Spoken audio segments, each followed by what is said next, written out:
من الشيطان الرجيم بسم الله الرحمن الرحيم إن الله وملائكته يصلون على النبي يا أيها الذين آمنوا صلوا عليه وسلموا تسليما اللهم صل على مولانا محمد وعلى آل سيدنا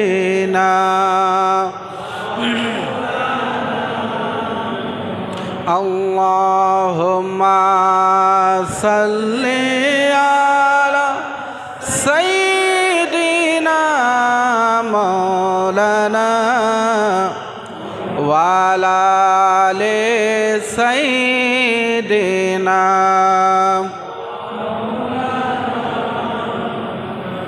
লক্ষ কোটি সালাম জানাই নবী আপনার কদমে দয়া করে পার করিবেন রোজা হাশরের ময়দানে আল্লাহুম্মা সাল্লি আলা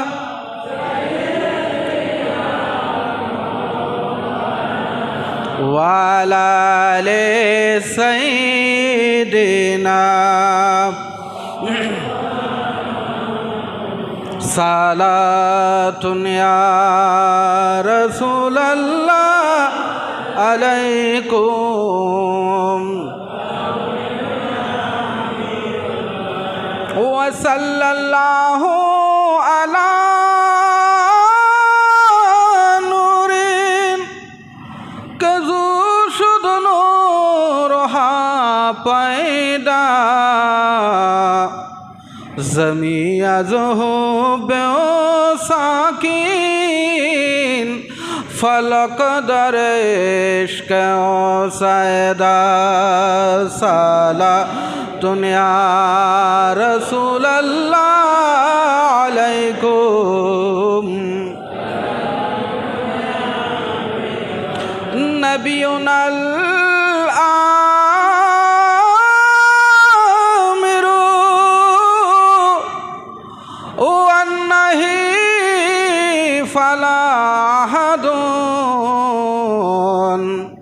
আবার রাফিকালে লামিনহু ওয়ালা নাম সালা দুনিয়া রাসূলুল্লাহ আলাইকুম হুয়াল হাবিবুল্লাযী তুরজা شفاعته لكل حول من الأهوال مقتحم صلاة يا رسول الله عليكم أعوذ بالله من الشيطان الرجيم بسم الله الرحمن الرحيم لا يستوي أصحاب النار وأصحاب الجنة আসহাবুল জান্নাতি হুমুল ফাইজুন।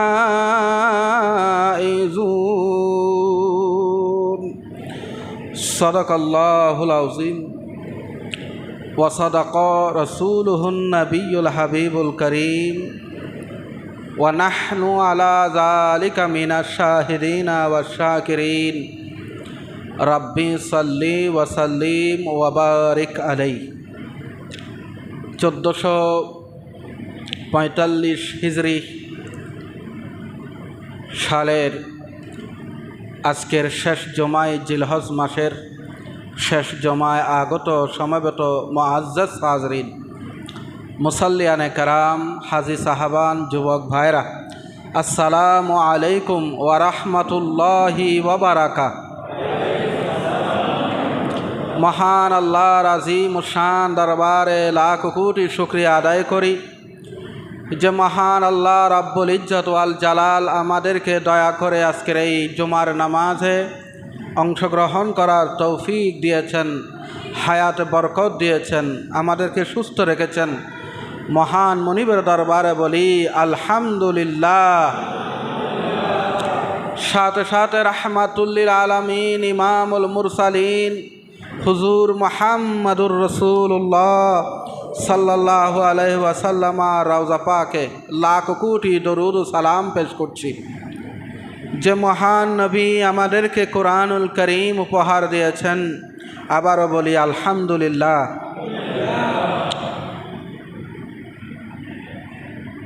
আমাদের কিয়ামতের আলামতের পর্ব এখন 3 শুরু হচ্ছে। আমরা ইতিমধ্যে 2 পর্বে শুনেছি। আমরা গত জুমার মধ্যে 23 নাম্বার পর্যন্ত শুনেছি। 60টা আলামতের মধ্যে এখন 24 নাম্বার শুরু হবে। আজকের আলোচনা শোনার, বোঝার এবং আমল করার তৌফিক দান করুন। 24 নাম্বার আলামত কিয়ামতের। নবীজি বলেন কিয়ামতের আগে আগে সময়ের বরকত চলে যাবে, সময় দ্রুত ফুরিয়ে যাবে। সময় দ্রুত ফুরিয়ে যাবে। বছরকে মাসের মতো মনে হবে, মাসকে সপ্তাহের মতো মনে হবে, সপ্তাহকে দিনের মতো মনে হবে, দিনটাকে একটা ঘন্টার মতো মনে হবে। আমরা কিন্তু কথায় কথায় এখন সেটা বলা বলি করি যে এই তো জুমা পড়লাম, এই তো দেখি আবার জুমা চলে আসছে, এই তো রমজান মাস গেল, এই তো দেখি আবার রমজান মাস চলে আসছে, এই তো দেখি কুরবান গেল, আবার কুরবান চলে আসলো। বছরটাকে মনে হচ্ছে একেবারে একটা মাসের মতো, ঠিক না? সময় দ্রুত ফুরিয়ে যাচ্ছে। মুহাদ্দিসিনে কেরাম এটার ব্যাখ্যা দিয়েছেন, দ্রুত ফুরিয়ে যাওয়া মানে সময়ের বরকত চলে যাওয়া, সময়ের বরকত চলে যাওয়া, সময় দ্রুত ফুরিয়ে যাওয়া। অথবা এটার আরেকটা তাফসীর এরকম, ইমাম মাহদী আলাইহিস সালাম যখন আসবে তখন সারা দুনিয়া ইনসাফ কায়েম হবে, তখন ভালো সময় বিরাজ করবে মুসলমানদের। আর ভালো সময়কে মনে হয়, ভালো সময় যখন আসে মানুষের তখন ওই সময়টাকে ছোটো মনে হয়, ভালো সময়গুলো দ্রুত চলে যায়। তবে মূল তাফসীর এটাই, বর্তমান সময় থেকে এটা আমরা উপলব্ধি করছি যে সময় দ্রুত ফুরিয়ে যাচ্ছে। এটা কিয়ামতের কত নাম্বার আলামত? এটা কি আপনারা বুঝতে পারতেছেন? মিলে যাচ্ছে। 25 নাম্বার আলামত, মুসলমানদেরকে মারার জন্য, মুসলিম নিধন করার জন্য গোটা বিশ্বের অমুসলিম শক্তি, কাফের শক্তি, তারা ঐক্যজোট হবে। মুসলিম শক্তিকে নিধন করার জন্য অমুসলিম শক্তি ঐক্যজোট করবে। আজকের বাস্তবতা দেখুন, ফিলিস্তিনকে রক্ষা করার জন্য মুসলমানরা ঐক্য হতে পারে নাই, কিন্তু ফিলিস্তিনকে নিধন করার জন্য গোটা পৃথিবীর অমুসলিম শক্তি ঐক্যবদ্ধ। অথচ তারা মানবতার কথা বলে, সভ্যতার কথা বলে, আধুনিকতার কথা বলে, কিন্তু তারাই পাইকারি হারে মুসলিম নিধন করছে। তার মানে তাদের কাছে মুসলমানের মূল্য, একটা কুকুরের যে মূল্য, একটা প্রাণীর যে মূল্য, সেই মূল্যটুকুনো তাদের কাছে নেই। গোটা বিশ্ব অমুসলিম শক্তি এখন ঐক্যবদ্ধ, তাও আবার জাতিসংঘের মতো একটা বিশ্ব সংস্থাকে ব্যবহার করে। জাতিসংঘ হচ্ছে একটা ফুতুল, যেমনি নাচাই তেমনি নাচে। আমেরিকা, ইউরোপ যেভাবে নাচাচ্ছে, জাতিসংঘ সেভাবে নাচতেছে। জাতিসংঘের মাধ্যমেই তারা গোটা মুসলিম শক্তির উপর স্টিম রোলার চালাচ্ছে। আপনি ইয়েমেন দেখেন, সিরিয়া দেখেন, মায়ানমার দেখেন, ফিলিস্তিন দেখেন, ইরাককে কিভাবে ঝাঁঝরা করে দেওয়া হলো, আফগানিস্তানকে কিভাবে ঝাঁঝরা করে দেওয়া হলো। সেই প্রতিটি রাষ্ট্রে আপনি একটু নজর দেন, দেখবেন তার পিছনে অমুসলিম শক্তি ঐক্যবদ্ধ তারা। নবীজি বলেন, মুসলমান অমুসলিমকে কখনো বন্ধু মনে করিও না। এটা কোরআনও আছে, হাদিসও আছে। তাদের মুখের ভাষা মিষ্টি হবে, কিন্তু তাদের বগলের ভিতরে ফাটর। বগলে কি? সুযোগ পেলেই তোমাকে ছুঁড়ে মারবে, সুযোগ পেলেই তোমাকে নিক্ষেপ করবে। আজকে মুসলিম বিশ্ব অমুসলিম বিশ্বকে বন্ধু বানিয়েছে, আর বন্ধুরা জায়গা করে দিয়েছে। বন্ধুদের জায়গার ভিতরে এসেই বন্ধুদেরকে মারছে। প্রিয় হাজরিন, এই কথাটা রসুল ১৫০০ বছর আগে বলে গিয়েছেন। সাহাবাই কেরাম জিজ্ঞেস করেছিলেন, ইয়া রসুল আল্লাহ, তখন কি মুসলমান কম হবে না বেশি হবে? নবীজি বললেন, না, মুসলমানের সংখ্যা কম হবে না, মুসলমানের সংখ্যা বেশি হবে। বর্তমান বিশ্বে মুসলমান প্রায় ২৫০ কোটি মুসলমান, ১৮০ কোটি মুসলমান পৃথিবীতে। সুবহানাল্লাহ বলেন, জোরে বলেন। নবীজির সময়ে মুসলমানের সংখ্যা কত ছিল? এই লাখ দেড় লাখ। এই মানুষগুলো উহুদে বিজয় লাভ করেছে, বদরে বিজয় লাভ করেছে, খন্দকে বিজয় লাভ করেছে, হুনাইনে বিজয় লাভ করেছে, তাবুক যুদ্ধে বিজয় লাভ করেছে। পৃথিবী বিখ্যাত সব যুদ্ধে তারা বিজয় লাভ করেছে। কম সংখ্যক মুসলমান, কম শক্তি নিয়ে, কম জনবল নিয়ে তারা প্রতিটি যুদ্ধে বিজয় লাভ করেছে। আর আজকের বিশ্বে মুসলমানের শক্তি বেশি, সংখ্যা বেশি, পাওয়ার বেশি, রাষ্ট্র বেশি, অস্ত্র বেশি, টাকা পয়সা বেশি। এরপর শুধু মুসলমানরা মার খেতে খেতে দেওয়ালে ফিট ঠেকে যাচ্ছে। কথা বলেন ঠিক কিনা? সাহাবীরা প্রশ্ন করেছিলেন, ইয়া রাসূলুল্লাহ, ইয়া হাবিবাল্লাহ, তাহলে মার খাবে কেন? জনবল বেশি, শক্তি বেশি, সংখ্যা বেশি, রাষ্ট্র বেশি, সব টাকার পরও মুসলমানরা মার খাবে কেন? আল্লাহর হাবিব বলেন ৩ কারণে। বলেন কয় কারণে? ৩ কারণে মুসলমানরা মার খাবে। ১ নম্বর, তারা হবে নারী লোভী। ২ নম্বর, তারা হবে ক্ষমতা লোভী। কি লোভী? নারী লোভী, ক্ষমতা লোভী। ৩ নম্বরে, এরা মৃত্যুকে ভয় করবে। মুসলমান কখনো মৃত্যুকে ভয় করতে পারে না। মৃত্যু তো আসবে মুসলমানদের জন্য তোহফা, হাদিয়া। ইমানদার মনে করবে মৃত্যুই হচ্ছে আমার জন্য সেতু। আমি আল্লাহর সাথে দেখা করতে পারছি না, রসুলের সাথে দেখা করতে পারছি না মৃত্যুর কারণে। মৃত্যু হলেই তো আমার সাথে আমার মাওলার সাথে সাক্ষাৎ হয়ে যাবে। আর বর্তমান মুসলিম বিশ্ব মৃত্যুকে ভয় করে, মৃত্যু থেকে বাঁচাবার চেষ্টা করে। আল্লাহর হাবিব বলেন, তারা নারী লোভী হবে, তারা ক্ষমতা লোভী হবে, তারা মৃত্যুকে ভয় করবে। এই 3 কারণে মুসলমানরা অমুসলমানদের হাতে শুধু মার খাবে। এখন সময়ের সাথে মিলে যায় কিনা আপনি দেখেন। আল্লাহর হাবিব ১৫০০ বছর আগে বলেছেন, আরব বিশ্বের নেতাদের দিকে তাকান, তাদের বিয়ের সংখ্যা কত তারা নিজেরাই জানে না। কথা বলেন ঠিক কিনা? তাদের বিয়ের সংখ্যা, তারা এত বেশি নারী লোভী, ক্ষমতা লোভী। গোটা আরব বিশ্বে রাজতন্ত্র কায়েম করে রেখেছে, ক্ষমতার মসনদ কেউ ছাড়ে না। শুধু তাই না, আরও ৫৭টা মুসলিম রাষ্ট্র আছে, সবগুলোর একই অবস্থা। কথা বলেন ঠিক কিনা? আল্লাহর হাবিব বলেন ২৭ নম্বরে, ২৬ নম্বরে, কিয়ামতের আলামত 26 নাম্বার, ইমানদার রাতের বেলায় স্বপ্ন দেখবে, দিনের বেলায় দেখবে সেটা ঘটে যাচ্ছে। আল্লাহ ইমানদার যারা, নেককার মানুষ যারা, মুমিন মানুষ যারা, আল্লাহর পছন্দনীয় বান্দা যারা, তাদেরকে রাতের বেলায় স্বপ্ন দেখায়া দিবে, দেখবে দিনের বেলায় সেটা ঘটে যাচ্ছে। সুবহানাল্লাহ। দিনের বেলায় ঘটে যায়, এই সময়টুকুন চলে আসবে, ইমানদাররা স্বপ্ন দেখবে আর বলে দিবে আমি এই স্বপ্ন দেখেছি। দিনের বেলায় দেখবে সেটা ঘটে যাচ্ছে, স্বপ্ন সত্য হয়ে যাচ্ছে।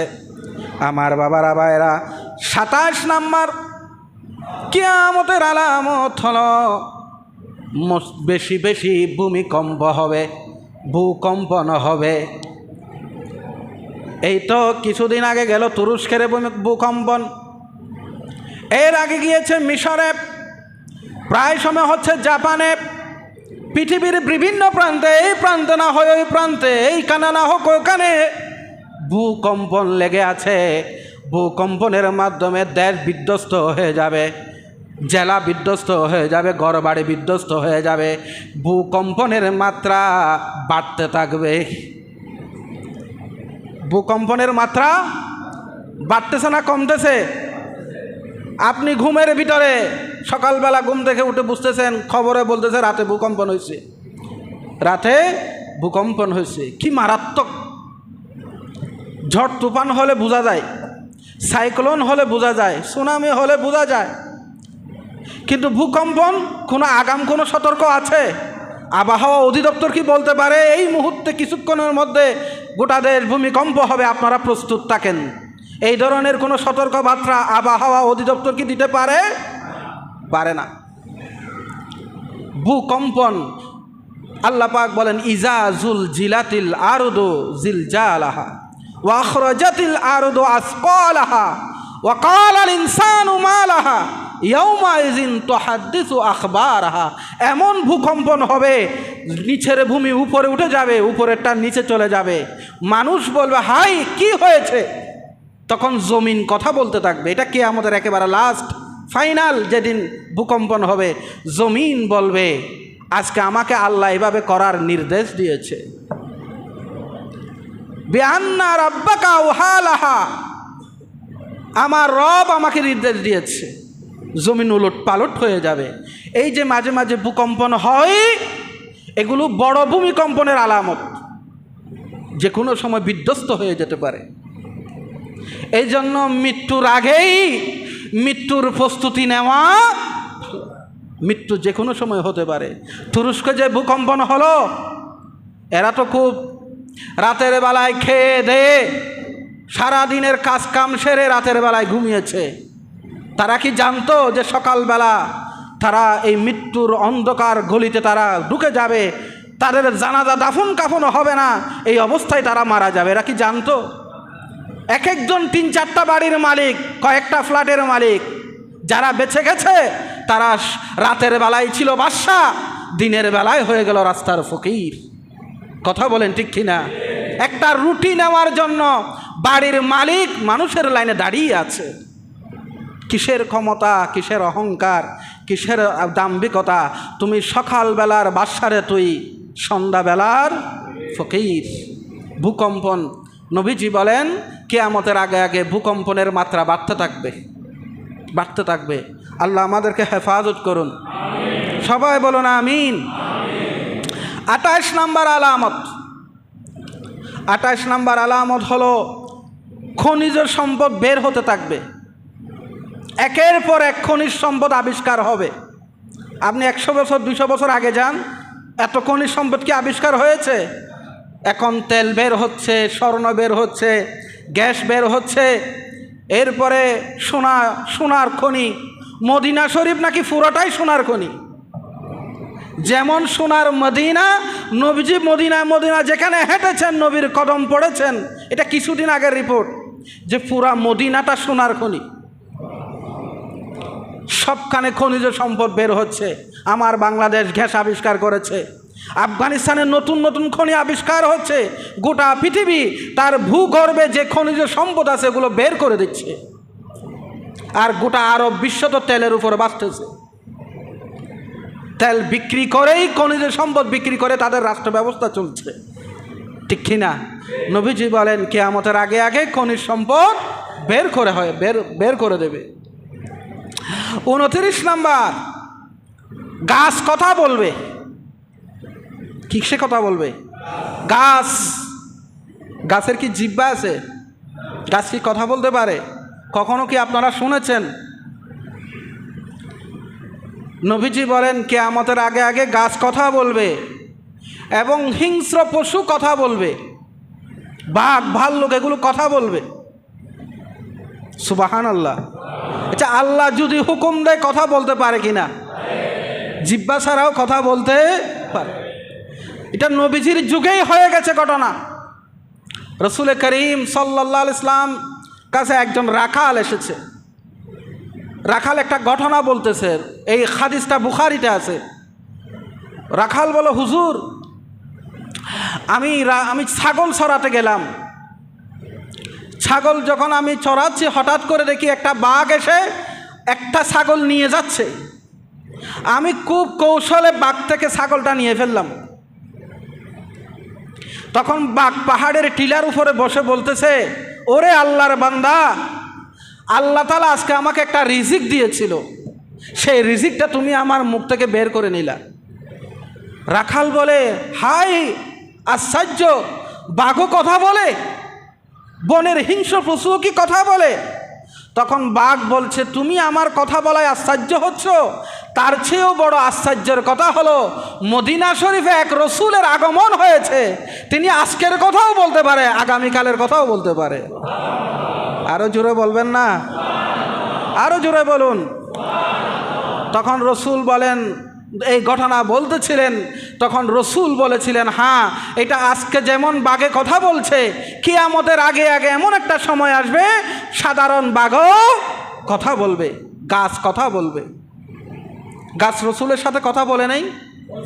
বলছে কি না? বলছে। ওই যে এক ইহুদি এসে বলেছিল যে আমি আপনাকে চিনি, আপনার কথা অনেক শুনেছি, আপনি নাকি রসুল, আপনি নাকি রহমতুল্লিল আলামিন হয়ে দুনিয়াতে এসেছেন, তো আপনি যদি রসুল হয়ে থাকেন আমাকে একটা মোজেজা দেখান না, আমাকে একটা মোজেজা দেখান। তখন রসুল বলেছেন, তখন ওই ব্যক্তিটা জিজ্ঞেস করলেন, তুমি কি মোজেজা দেখতে চাও? কয়, আপনি তো রহমতুল্লিল আলামিন হয়ে এসেছেন, সবার জন্য রসুল রহমত হয়ে এসেছেন। তার মানে যে গাছপালা, পশু পাখি, তরুলতা, এগুলো তো সব আল্লাহর সৃষ্টি, এদের জন্য আপনি রহমত হয়ে এসেছেন? কয়, হ্যাঁ, আমি তাদের জন্য রহমত হয়ে এসেছি। তাহলে গাছকে একটু বলুন না আপনার সাথে কথা বলতে। সুবহানাল্লাহ। নবীজি বলেন, আমাকে বলতে হবে না, তুমি গিয়ে গাছটাকে বলো আমি রসুল তাকে ডাকছি।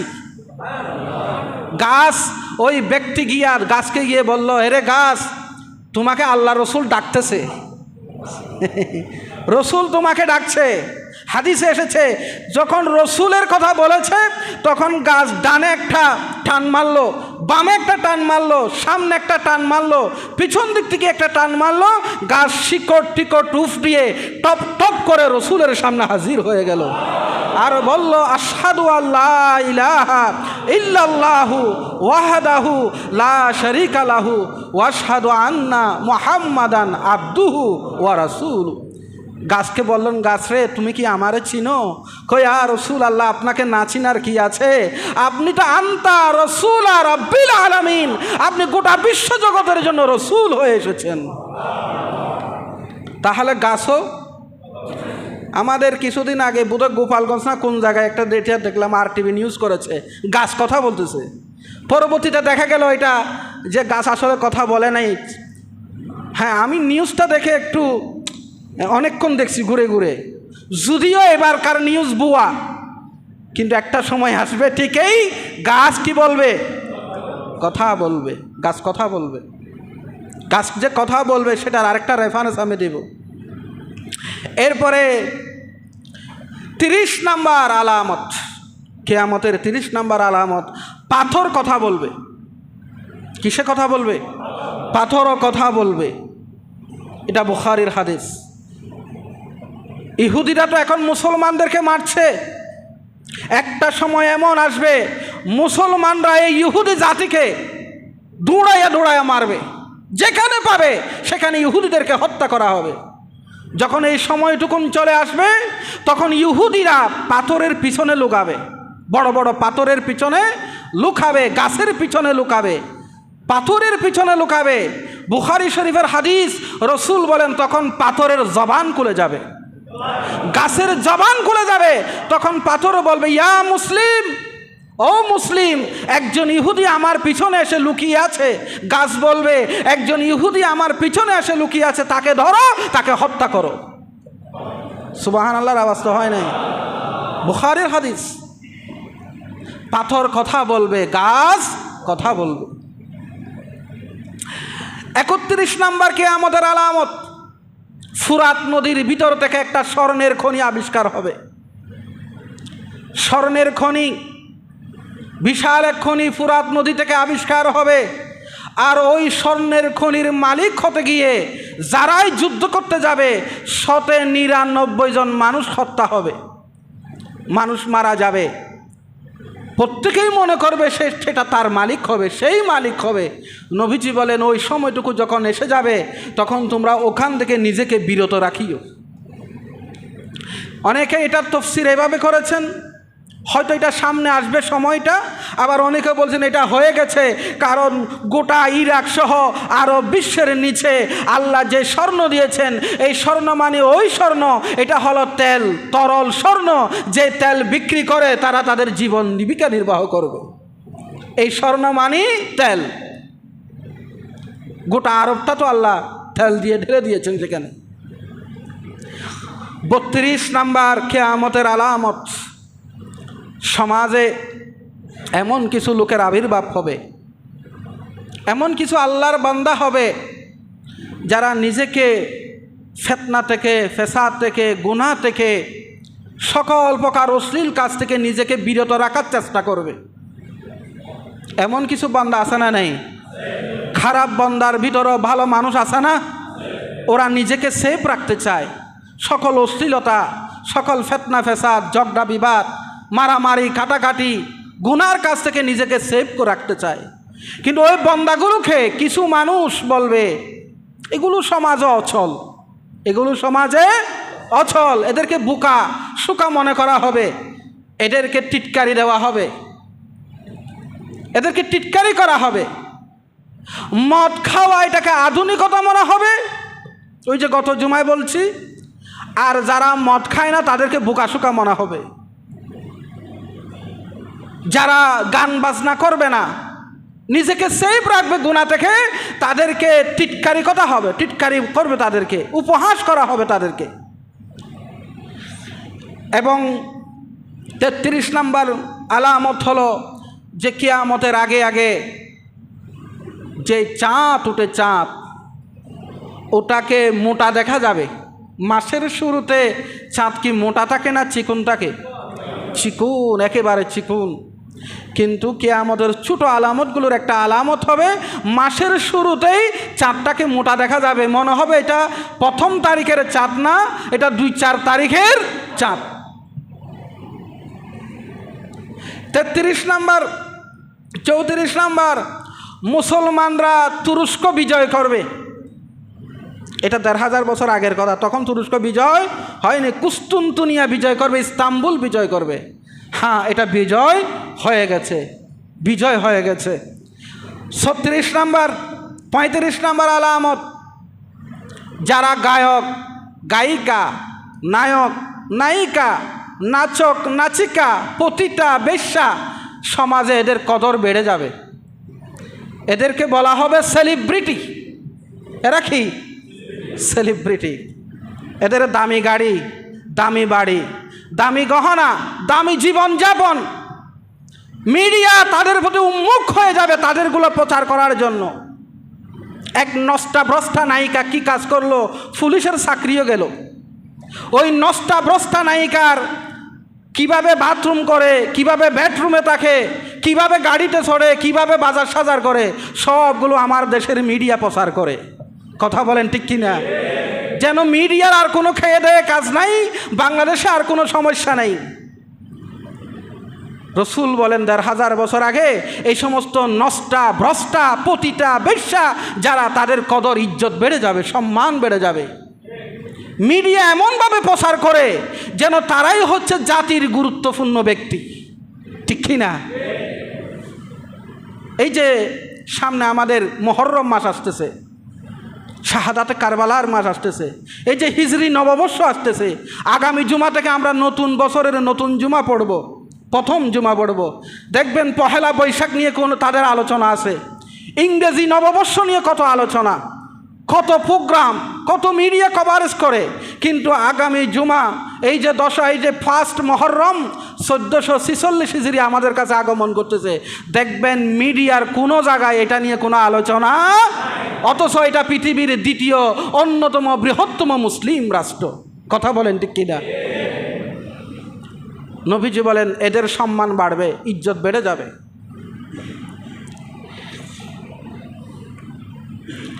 আল্লাহর হাবিব বলেন 36 নম্বর কিয়ামতের আলামত, সমাজে যারা নামাজি হবে তাদের কদর কমে যাবে, আর যারা বেনামাজি হবে তাদের সম্মান বেড়ে যাবে। আজকের সমাজটাকে বিলান,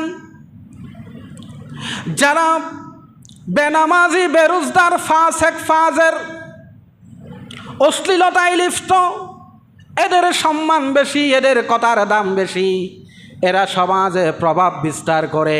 কিন্তু নামাজি বান্দা যারা, সহজ সরল মানুষ যারা, তাদের সম্মান, তাদেরকে বোকাশোকা মনে করা হয়।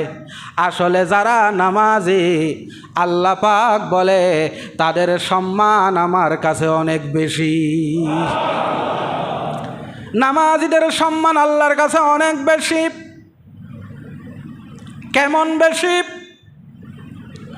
নামাজি বান্দা যখন সাজদা করে, আল্লাহর হাবিব বলেন আল্লাহ রহমতের চাদর দিয়া তাকে আচ্ছাদিত করে দেয়। একদিকে বান্দা সাজদা করে, অন্যদিকে আল্লাহ পাক বান্দার মর্যাদা বাড়াতে থাকে। দুনিয়ার মানুষ আপনাকে কি মর্যাদা দিল আর না দিল, কি সম্মান দিল আর না দিল, কোনো পরোয়া করার কোনো প্রয়োজন নেই। আমি নামাজ পড়ি আমার রবের জন্য, আমার রব আমাকে সম্মানিত করবে। সুবহান। আজকের সমাজের বাস্তব চিত্র এটা। আল্লাহর হাবিব বলেন 37 নম্বর কিয়ামতের আলামত হলো সুদ ব্যাপকভাবে ছড়িয়ে যাবে। বাতাস যেমন মানুষের গায়ে গায়ে লাগে, কেউ বাতাস থেকে বাঁচতে পারে না। কেউ যদি বলে আমি বাতাস থেকে বাঁচতে চাই, বাতাস থেকে যদি কেউ বাঁচতে চায় সে কি বাঁচতে পারবে? বাঁচতে চাইলেও সে মারা যাবে। বাতাস ছাড়া মানুষ বাঁচতে পারবে? ঠিক তেমনি ভাবে কিয়ামতের আগে আগে সুদ ছড়ায়া যাবে, এমনভাবে ছড়াবে কেউ যদি বাঁচতে চাও তাও বাঁচতে, কি ব্যাংক বলেন, কি এনজিও বলেন, কি ব্যক্তি বলেন, কি সমাজ ব্যবস্থা বলেন, কি রাষ্ট্র ব্যবস্থা বলেন, কি আন্তর্জাতিক বিশ্ব বলেন, সব কানে সুদের কাজ আসে না নাই? সুদের বাতাস থেকে কেউ বাঁচতে পারবে না। বাতাস যেমন নাকে মুখের মধ্যে ঢুকে যায়, সুদের বাতাসটাও সবার গায়ে গায়ে লেগে যাবে। তবে যতটুকু পারা যায় আল্লাহ আমাদেরকে হেফাজত করো। জুড়ে বলুন আমিন। 38 নম্বর, মানুষ ব্যাপক হারে মিথ্যা কথা বলতে থাকবে। মিথ্যা কথাই যেন সত্য কথা, সত্য কথাটা যেন মিথ্যা কথা। এত বেশি মিথ্যা কথা বলবে, কোনটা সত্য কোনটা মিথ্যা সেটা তফাৎ করা যাবে না। এই সময়টুকুন আসছে কি না? আমরা এত বেশি মিথ্যা কথা বলি, আবার মিথ্যাকে মিথ্যাও মনে করি না, মনে করি এটা একটা টেকনিক। সওদাগর ভাইয়েরা বলেন আর সাধারণ মানুষ বলেন, ক্রেতা বলেন বিক্রেতা বলেন, আমরা সবাই মিথ্যার সাথে জড়িত। কি পরিবার বলেন, কি রাষ্ট্রে বলেন, কি সমাজে বলেন, যে যে জায়গায় আছি সবাই মিথ্যার আশ্রয় নিই। অথচ আল্লাহর হাবিব বলেন আসসিদকু ইউনজি, সত্যই তোমাকে মুক্তি দিবে, মিথ্যা তোমাকে ধ্বংস করবে। যতই বিপদ আসুক উম্মত মিথ্যা কথা বলেও না, মিথ্যা কথা বলা কবিরা গুনাহ। আজকে আমরা কেউ কাউকে এখন বিশ্বাসও করতে পারি না। মাথায় টুপি, চেহারায় দাড়ি, নামাজি, অনেক নামাজি মানুষ মিথ্যা কথা বলছে না? বলছে না? বেনামাজিও মিথ্যা কথা বলছে, নামাজিও মিথ্যা কথা বলছে। তার মানে আমার নামাজ কবুল, কোনো জায়গায় সমস্যা হচ্ছে আমার নামাজে। না হয় অজুতে সমস্যা, না হয় ইনকামে সমস্যা, না হয় অন্য কোনো জায়গায় আমার সমস্যা আছে। ও আমার বাবারা ভাইরা, আসুন মিথ্যা ছেড়ে দিই, মিথ্যা কথা বলা পরিহার করি। মিথ্যা যদি ছাড়তে না পারি, মিথ্যাকে যদি তালাক দিতে না পারি, আপনার আপনি সব কিছু থেকে মাহরুম হয়ে যাবেন। মিথ্যা আজকে গোটা সমাজে ব্যাপক হারে ছড়াই যাচ্ছে মিথ্যা। প্রিয় হাজরিন, এটা কত নাম্বার আলামত? 38 নাম্বার আলামত। 39 নাম্বার আলামত, কিয়ামতের আগে ছোট ছোট আলামতগুলোর ভিতর একটা আলামত হবে, মানুষ উঁচা উঁচা বিল্ডিং বানাবে। কি বিল্ডিং? উঁচা উঁচা 20 তলা, 50 তলা, 10 তলা, 20 তলা, 100 তলা বিল্ডিং বানাবে। এখন দুবাইতে যে বিল্ডিংটা বানানো হয়েছে বুর্জ খলিফা, এটা কত তলা জানেন? 163 তলা। কত তলা? 163 তলা, পৃথিবীর সর্ববৃহৎ উঁচা বিল্ডিং। এটার গজ হচ্ছে 2713 ফিট। এরপরে সাংহাই টাওয়ার, যেটা চায়নারা বানিয়েছে, এটা হলো 128 তলা, 128 তলা। এরপরে ক্লক টাওয়ার, এটা হচ্ছে কত 120 তলা। এই 3টা বিল্ডিং এইভাবে শুধু বানাতে থাকবে মানুষ। 50 তলা, 70 তলা, 100 তলা, এভাবে বিল্ডিং বানানোর প্রতিযোগিতা চলবে। বলেন তো আলামতগুলো প্রকাশ হয়েছে কি না? এইভাবে বিল্ডিং বানাতে থাকবে। কৃষি জমি ভরাট হয়ে যাচ্ছে। মানুষ কৃষি খেয়ে, কৃষক ফলালেই তো আমরা খেতে পারবো। এখন কৃষি জমি কমে যাচ্ছে, শুধু মানুষ বিল্ডিং আর বিল্ডিং বানাচ্ছে। কি মানুষ কি রড সিমেন্ট ইটা খেয়ে বেঁচে থাকবে? তাহলে আমাদের সরকার ব্যবস্থাপনার মধ্যে একটা আইন থাকা দরকার, যে এই যে কৃষি জমি, এগুলোতে হাত দেওয়া যাবে না, এগুলোতে কোনো বিল্ডিং করা যাবে না, এটা নির্ধারিত থাকবে কৃষির জন্য। যেভাবে আমরা বিল্ডিং বানানোর প্রতিযোগিতা শুরু হয়েছে, কৃষি জমি কমে যাচ্ছে, আগামীতে মানুষ আর ধান বা কৃষি ফলন আর খাওয়ার সুযোগ নাই। রড আর সিমেন্ট ইটা ছাড়া আর কোনো উপায় নেই। এটা কিয়ামতের একটা আলামত, বিল্ডিং বানানোর প্রতিযোগিতা। উঁচা উঁচা বিল্ডিং বানাবে। ঢাকায় যান আপনি, ঢাকায় গেলে আপনি নিচের দিকে থেকে বিল্ডিং দেখতে পারবেন, এইভাবে তাকাইতে হবে এক একটা বিল্ডিং। এটা আমাদের ছোট্ট দেশ, গরিব দেশের বিল্ডিংয়ের অবস্থা। আর যেগুলো পয়সাওয়ালা ধনী দেশ, আপনি আমেরিকা, ইউরোপে যান, এক একটা বিল্ডিংয়ের অবস্থা দেখেন। এরপরে 40 নাম্বার আলামত হলো এলম উঠে যাবে। দ্বীনি এলম উঠে যাবে। এলম উঠে যাবে। এলমটা কিভাবে উঠে যাবে? কি আল্লাহ এলম মানুষের কলব থেকে নিয়ে যাবে? নবীজির এটার ব্যাখ্যা দিয়েছেন যে বড় বড় আলেমরা মারা যাবে।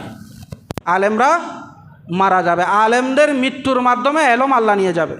এই হাদিসটা শুনে আল্লাহ পাক বলেন, বলেন ইন্নাল্লাহা লা ইয়াকবিদুল ইলমা ইনতাজান ইয়ানতাজিহু মিনাল ইবাদ ওয়ালাকিন ইয়াকবিদুল ইলমা বিকবজিল উলামা। আল্লাহ তাআলা কারো অন্তর থেকে, সিনা থেকে এলম উঠিয়ে নেবেন না, বরং আলেমদের ইন্তেকালের মাধ্যমে এলমটাকে নিয়ে যাবে। আলেমের মৃত্যু মানে এলমের জাহাজের মৃত্যু। দেখেন যত বড় বড় আলেমরা মৃত্যুবরণ করেছে, এমন আলেম কি পৃথিবীতে আর জন্মাবে? ইমাম বুখারী কি পৃথিবীতে আর আসবে? ইমাম মুসলিম, ইমাম তিরমিজি, ইমাম নাসাই, ইমাম আবু দাউদ, আল্লামা জালালউদ্দিন আব্দুল কাদের জিলানী, হুজুর খাজা মাইনুদ্দিন, ওনারা বড় বড় আলেম ছিলেন, বড় বড় সুফি ছিলেন, ইমাম গাজ্জালি আলাইহি রাহমা। এইভাবে করে যত আলেম দুনিয়া থেকে বিদায় নিয়েছে, এখন নিচ্ছে, তাদের মতো আলেম কি পৃথিবী আর জন্ম দিতে পারবে? এইভাবে বড় বড় আলেমদের ইন্তেকালের মাধ্যমে আস্তে আস্তে এলম যেখান থেকে এসেছে সেখানেই আবার চলে যাবে। এলম বিমুখ হওয়ার পরে সাধারণ মানুষ মাসালা জিজ্ঞেস করবে বেএলম আলেমদেরকে। একজন আরেকজনকে মাসালা জিজ্ঞেস করবে, তার কাছে তো এলম নেই, সে এমনভাবে ফতোয়া দেবে নিজেও গোমরা আরেকজনকেও গোমরা করে দেবে। বেকবজিল ওলামা। আর আমরা যারা সাধারণ মানুষ, আপনারা যারা আছেন, একটা সন্তানকে মাদ্রাসায় দেন, হাফেজে কোরআন বানান, দ্বীনের একজন আলেম বানান। সবাইকে কিন্ডারগার্টেন, ডাক্তার, ইঞ্জিনিয়ার, অ্যাডভোকেট, বড় ব্যবসায়ী, বড় কিছু বানাবেন। 2-4টা যদি ছেলে থাকে, 2জন যদি ছেলে থাকে, একটা ছেলেকে দ্বীনই শিক্ষা দেন অন্তত, আর বেসিক জ্ঞানটা দেন, দ্বীনের বেসিক জ্ঞানটা দেন। ডাক্তার বানানো অসুবিধা নাই, ইঞ্জিনিয়ার বানানো অসুবিধা নাই, অন্তত ছেলেটাকে কোরআন শিক্ষাটা দেন, তাকে নামাজ শিক্ষাটা দেন, দোয়া দরুদগুলো শিখাইয়া দেন, জানাজা কীভাবে পড়তে হয় পড়াইয়া দেন। একজন ম্যাজিস্ট্রেট, বিচারপতি জানাজার নামাজ পড়ে কাঁদতেছে, এটা পেপারে এসেছে। জিজ্ঞেস করে কি আপনি কেন কাঁদছেন? বাবার মায়ায়। কয় আমি 2টা কারণে কাঁদছি, একটা হলো আমার বাবা ইন্তেকাল করেছে তার কারণে, আর একটা হলো আমি এত বড় বিচারপতি হওয়ার পরেও আমি আমার বাবার জানাজার নামাজ কিভাবে পড়ে, কোন দোয়াটা পড়ে সেটা আমি জানি না। জুড়ে বলেন না নাউজুবিল্লাহ। এটা কত আক্ষেপ। আপনার সন্তান যদি আপনার জানাজার নামাজ পড়তে না পারে, আপনার সন্তানকে দ্বীনের জ্ঞান শিখান, এলম শিখান। এটা যদি হয়, আপনি দুনিয়া তো কামিয়াব হবেন এই সন্তানকে, আখিরাতও আপনি কামিয়াব হয়ে যাবেন। জুড়ে বলুন না সুবহানাল্লাহ। আল্লাহুম্মা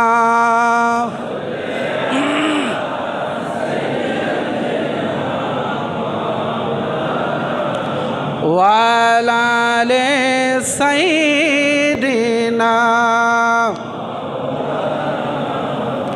আল্লাহুম্মা সাল্লি আলা মাওলানা মুহাম্মাদ ওয়া আলা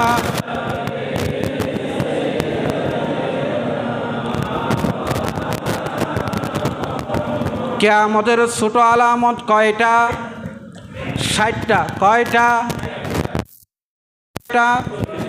বাকি আছে 20টা বাকি আছে, আর সময় পাবো না। বাবারা ভাইরা, 41 নম্বর আলামত হলো কিয়ামতের আগে আগে ছোট আলামতগুলোর ভিতরে আরেকটা আলামত হলো দুনিয়া থেকে ইনসাফ উঠে যাবে, ন্যায় উঠে যাবে, ইনসাফ উঠে যাবে। টাকা আছে যার, বিচার আছে তার।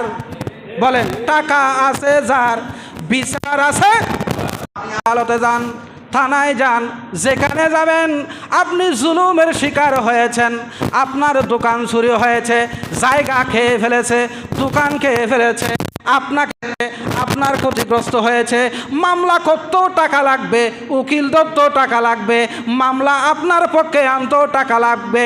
সব জায়গায় টাকা আর টাকার খেলা। ইনসাফ দুনিয়া থেকে উঠে যাবে। যেগুলো আমাদের সেবা সংস্থা, যেগুলো আমাদের দেশের নয়, শুধু গোটা পৃথিবীর দিকে তাকান, গোটা পৃথিবীও বাদ দিলাম, আমাদের দেশের দিকে তাকান। যেখানে যাবেন টাকার খেলা। কিসের খেলা? টাকা আছে যার, বিচার আছে। যতক্ষণ এটা হবে, আল্লাহর হাবিব 1000 বছর আগে বলে গেছেন ইনসাফ দুনিয়া থেকে উঠে যাবে। ইনসাফ কায়েম করেছিলেন খোলাফায়ে রাশেদিন, ইনসাফ কায়েম করেছিলেন কোরআনের শাসন। কোরআন সুন্নাহর শাসন যতদিন দুনিয়াতে আসবে না, পৃথিবীর মানুষ আর কখনো ইনসাফ সুখে দেখবে। 41টা বললাম, আর কয়টা আছে? মাশাআল্লাহ, আর কয়টা? ইনশাল্লাহ সময় সুযোগ হলে পরে বলবো। আমাদের পুরস্কার বিতরণী অনুষ্ঠান, এটা আপনারা অনেকেই চিন্তিত আছেন, কি হুজুর কি একটা অনুষ্ঠান দিল, তারিখও বলে না, কিছু বলে না। আমি নিজেও চিন্তিত। এগুলো বিষয়ে আমি আজকে কথাবার্তা বলেছি। আসলে আমাদের জেনাকে আমরা অতিথি করেছিলাম, উনি হজে গিয়েছেন। আর এরপরে যেদিন আমরা অনুষ্ঠানের ডেট ঘোষণা করেছিলাম, আপনারা নিজেরাই দেখেছেন যে সেদিন ঘূর্ণিঝড় ছিল, ওটাতে আমরা প্রোগ্রাম স্থগিত করেছিলাম। আমাদের সার্বিক প্রস্তুতি ছিল। এখন হজ কুরবানি এগুলো সব সেরে আমরা এখন তারিখ নির্ধারণ করেছি যে আমাদের যে 10ই মুহররম যে শাহাদাতে কারবালার মাহফিল হবে, শাহাদাতে বোধহয় সম্ভাব্য তারিখ হচ্ছে 17ই জুলাই, একদিন আগপর হতে পারে কারণ চাঁদ ওঠার উপর নির্ভর করতেছে। 17ই জুলাই বুধবার 10ই মুহররম যদি হয় ওই তারিখ আমাদের পুরস্কার বিতরণী অনুষ্ঠান এবং শাহাদাতে কারবালার মাহফিল অনুষ্ঠিত হবে। বলি ইনশাআল্লাহ। রাগ করছেন আপনারা? তো সবাই বলেন তো ইনশাআল্লাহ। মাহফিলও হবে, পুরস্কার বিতরণী অনুষ্ঠান হবে। যারা পুরস্কার বিতরণী অনুষ্ঠানে অংশগ্রহণ করেছেন, কুইজ প্রতিযোগিতায় অংশগ্রহণ করেছেন, তাদের রেজাল্ট শিট তৈরি হয়ে গেছে, সব কিছু তৈরি, পুরস্কারও রেডি হয়ে আছে। আপনাদেরকে আমি আহ্বান জানাবো, আগামী জুমাবার আমরা শুধু একটা সময় পাবো, আর পরের জুমা আমরা পাবো না। আগামী জুমায় আপনাদেরকে আমি অনুরোধ করব, শাহাদাতে কারবালার মাহফিলে আপনারা প্রতি বছর করেন, সুন্দর করেই করেন, এটা আপনাদের দিয়েই হয়। আপনারা আগামী জুমায় প্রত্যেকেই 200, 500, 1000 যে যত পারেন মাহফিলের জন্য আপনারা প্রস্তুতি নিয়ে আসবেন। আমি এই জুমাতে তুলব না, আগামী জুমায় আমি আপনাদেরকে দেওয়ার একটা ব্যবস্থা করে দেব। আপনারা যারা পারেন সর্বনিম্ন 100টা টাকা, কয় টাকা? 100টা টাকা আহলে বাইতের মহব্বতে শাহাদাতে কারবালার স্মরণে অন্তত 100টা টাকা আমি দিতে পারবো না? একটু সবাই বলেন ইনশাআল্লাহ। কমপক্ষে, কি পক্ষে? কমপক্ষে। আর যারা বেশি দিতে পারেন 500, 1000 দিবেন, আমার ভাইরা আপনাদের কাছে যাবে আগামী জুমায়, আপনারা প্রস্তুতি নিয়ে আসবেন। এটা হলো আমাদের 17ই জুলাই বুধবার, একদিন আগ পর হতে পারে, আগামী জুমায় কনফার্ম হয়ে যাবে। আচ্ছা, এরপর আরেকটা ঘোষণা হলো, আমাদের উপদেষ্টা, বণিক কল্যাণ সমিতির উপদেষ্টা, আপনাদের সবার সুপরিচিত জনাব ইয়াকুব সাহেব, ওনার বড় ভাই ইন্তেকাল করেছেন। বলি ইন্না লিল্লাহি ওয়া ইন্না ইলাইহি রাজিউন। ওনার নাম হচ্ছে সুলাইমান কন্ট্রাক্টর। সুলাইমান কন্ট্রাক্টর বড় ভাই ওনাদের বাড়ি দেওয়ানহাট মনসুরাবাদ, সেখানে মিয়া বাড়ি মসজিদে আজকে বাদে আসর ওনার জানাজা হবে। আপনাদের যাদের সময় সুযোগ হবে আপনারা সেই জানাজাতে অংশগ্রহণ করবেন।